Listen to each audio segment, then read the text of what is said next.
सुन्तलाका रुख त्यसपछि यो भयो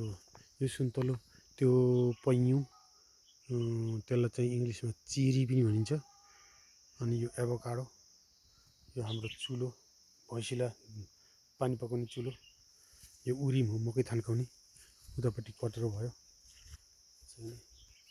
यो सुन्तला बारी छ बेडुला बारी सुन्तला बारी एभोकाडोको रुख यो लिची छ यहाँ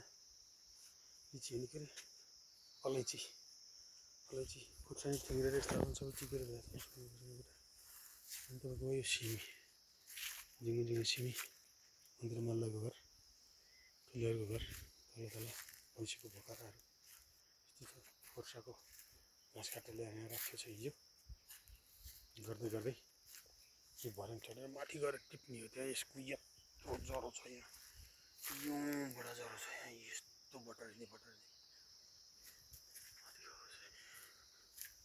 घाँस काटेर सुकेर हाल्छ साथीहरूले खोजेले घाम तापिरहेछ ताप घाम ताप त्यहाँ एउटा फल छ त्यो कुबिन्दो भन्छ नि त्यसलाई अनि यहाँ चाहिँ नि पाहाडीहरू यतापट्टि बारी छ उता बारी ओ रमाइलो हरियाली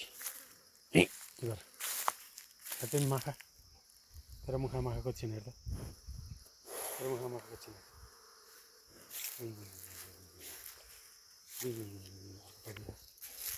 यताबाट घर निस्किने बाटो यो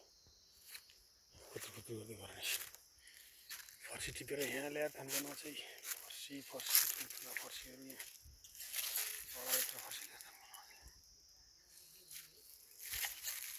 फुलबारीहरू खाने छ जय श्री कृष्ण।